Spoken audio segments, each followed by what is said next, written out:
زندگی میں کچھ چیزیں ہمارا پیچھا نہیں چھوڑتی، کچھ غلطیاں جو ہم بھول نہیں پاتے، کچھ تکلیفیں جو دل میں ٹھہر جاتی ہے اور کچھ لوگ جو یاد رہ جاتے ہیں۔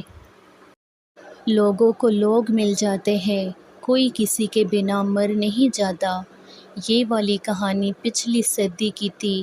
اب یوں ہوتا ہے کہ لوگوں کے پاس لوگ موجود ہوتے ہیں اور ہم یعنی کہ ہم محض بیچ کا وقفہ ہوتے ہیں، ٹکن اتارنے کا وقفہ، موڈ بدلنے کا وقفہ، اور پھر وقفہ کا ختم تو تعلق بھی ختم۔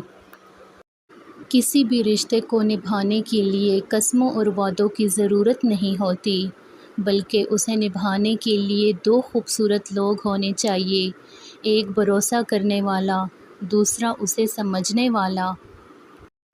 انسان کو اپنے بے بس ہونے کا احساس تب ہوتا ہے جب وہ کسی کو دیکھنے کے لیے، اس سے بات کرنے کے لیے ترس جاتا ہے۔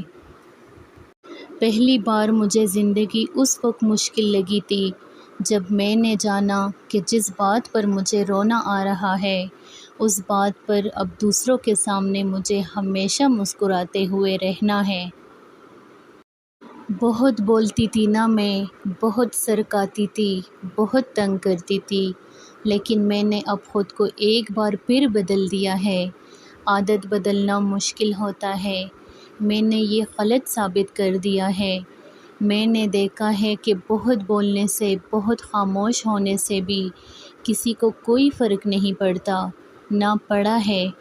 لیکن اب میں بہت اکیلی، بہت خاموش، بہت چپ چاپ رہتی ہوں۔ اب کوئی بولے بھی تو میرا دل نہیں کرتا بولنے کو۔ اب میں کسی سے کوئی تعلق نہیں رکھتی، اب میں کسی سے دوستی بھی نہیں کرتی۔ میں نے خود کو بہت اکیلا کر دیا ہے۔ اب مجھے اکیلے اور خاموش رہنا پسند ہے۔ سنو، اب بہت خاموش رہتی ہوں، بہت چپ چاپ رہتی ہوں، اور یہ تبدیلی آخر ہے۔ اب میں خود کو نہیں بدلوں گی، اب میرے ساتھ جسے چلنا ہوگا وہ خود کو میری طرح ڈال لے گا۔ مجھے رشتوں کو ختم کرنا نہیں آتا، جن کے ساتھ وقت گزرا ہو انہیں بھولنا نہیں آتا۔ جو مجھے جیسا سمجھے میں اسے ویسا ہی سمجھنے لگتی ہوں۔ مجھے اپنے پر اٹھنے والے سوالوں کے محافظ وضاحتیں دینی نہیں آتی، مجھے جوابات کی لمبی فہرست تیار کرنی نہیں آتی، مجھے ثبوت اکٹھے کرنے نہیں آتے۔ ایسا نہیں ہے کہ میں غلط ہوں یا کمزور ہوں یا میرے پاس دلیلیں موجود نہیں، ایسا نہیں کہ میں جواب نہیں دے سکتی، بس میری سوچ کا معیار مختلف ہے۔ لوگ جن معاملوں کو اپنے ہاتھوں میں لے لیتے ہیں، میں انہیں اللہ کے سپرد کر دیتی ہوں۔ لوگ جب سوالوں کو خریدتے ہیں، میں ان سوالوں کا جواب اللہ کے ہاتھ میں تھما دیتی ہوں۔ میں خود اس لیے نہیں لڑتی کیونکہ مجھے پتہ ہے وہ جو اللہ ہے نا میرا، وہ میری ساری جنگیں لڑے گا، وہ واقف ہے میری نیت سے، وہی اس نیت کی وضاحتیں دے کر ان تمام لوگوں کی زبان کھینچ لے گا جو مجھ پر تہمت لگاتے ہیں۔ میں کمزور نہیں ہوں، میں طاقتور ہوں، اتنی طاقتور کہ مجھے خاموشی کے سارے آداب آتے ہیں۔ نظریں جھکا لیتی ہوں مگر کردار پختہ رکھتی ہوں۔ آخر ہے دنیا میں اللہ کو اول رکھتی ہوں۔ میں تھک گئی ہوں اس زندگی سے، ان لوگوں سے، ان بے جان رشتوں سے جنہوں نے مجھے وہاں آزمایا جہاں مجھے ان کی سب سے زیادہ ضرورت تھی۔ میرے مان، بھروسے اور امید کو یوں توڑا گیا جیسے میں کوئی بے جان شے ہوں۔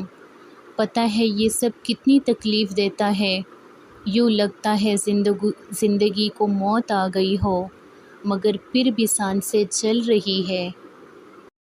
بہت بری ہوں میں، شاید مخلص ہونا غلط ہوتا ہے۔ اپنی خوشی سے زیادہ دوسروں کی خوشی کا خیال رکھنا بری بات ہے۔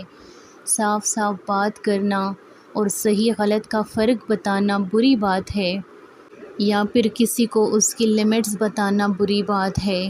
تو ہاں، میں بہت بری ہوں کیونکہ میں ایک انسان ہوں اور انسان صحیح اور غلط کا مجمع ہے۔ میں ان لوگوں کے ساتھ نہیں جڑ سکتی جو بے مثل باتوں کو بڑھا دیتے ہیں۔ میں ایک عام سی انسان ہوں جس کی نظر میں اللہ کے احکام اور دین اسلام کا صحیح راستہ ہی اسے باتا ہے، اور اپنے گھر کی 4 دیواروں عزیز لگتی ہے، کیونکہ یہ سب مجھے غلط اور صحیح کے ساتھ قبول کرتے ہیں۔ میں نے زندگی میں بہت کچھ کھویا ہے، مگر ہر بار کھونے کے بعد خود کو ٹوٹتا بکھرتا ہوا محسوس کیا، مگر تمہارے معاملے میں ایسا نہیں ہوا۔ ہاں، میں مشکل وقت سے، درد سے، تکلیف سے گزری ہوں، مگر میں ٹوٹی نہیں۔ جانتے ہو ایسا کیوں ہوا؟ کیونکہ میں نے تمہیں خدا کی رضا کے لیے چھوڑا۔ میں اسی کے سامنے روئی، اسے ہی اپنی تکلیف بتائی، اسے ہی اپنے دل کا حال سنایا۔ ایسا کر کے مجھے سکون ملا، ہمت ملی۔ تمہیں پتہ ہے تمہارے جانے نے خدا کے ساتھ میرا رابطہ بہت مضبوط کر دیا ہے۔ میں اب سجدوں میں سکون ڈھونڈنے لگی ہوں، خدا کے سامنے رونے لگی ہوں، شرمندہ ہونے لگی ہوں، اور تمہاری ساری باتیں اسی سے کرنے لگی ہوں۔ مجھے یقین ہے وہ خدا میری دعائیں سن لے گا، تمہیں میرے حق میں لکھ دے گا۔ اس جہاں میں نہ سہی تو اس جہاں میں ضرور ہم ملیں گے۔ یوں نہیں کہ تمہاری یاد نہیں آتی، آج بھی تمہاری باتیں، تمہاری یادیں میرے حافظے میں محفوظ ہے۔ آج بھی تمہارے لیے میرے دل میں وہی مقام ہے، میری چاہتیں آج بھی تمہارے منتظر ہے۔ میں آج بھی سجدوں میں رہ کر تمہاری سلامتی کی دعائیں مانگتی ہوں۔ میں آج بھی خدا تعالیٰ سے تمہاری ڈھیر ساری باتیں کرتی ہوں۔ ہاں، میری مسکراہٹ آج بھی مجھے یاد آتی ہے۔ ہاں، آج بھی میں تمہارا انتظار کرتی۔ ہاں، میں مانتی ہوں آج بھی میں تم سے پیار کرتی ہوں۔ سارا دن خود کو مصروف رکھتی ہوں، تمہاری یادوں سے دور رہنے کے بہانے ڈھونڈتی ہوں، مگر جب شام ڈلتی ہے تمہاری یادوں ہوا میں جگمگانے لگ جاتی ہے۔ میرا درد پھر سے جاگ اٹھتا ہے۔ تمہاری یادوں کے تکیے پر میں رات گئے تک اشک بہاتی ہوں، اور پھر انہی یادوں کو آغوش میں لے کر سو جاتی ہوں۔ انسان کوئی بھی برا نہیں ہوتا، لوگ اسے برا بنا دیتے ہیں۔ بعض اوقات وقت ساتھ نہیں دیتا، اور کبھی کبھی آس پاس کے لوگوں میں بھڑکانے والوں کی تعداد کچھ زیادہ ہو جاتی ہے۔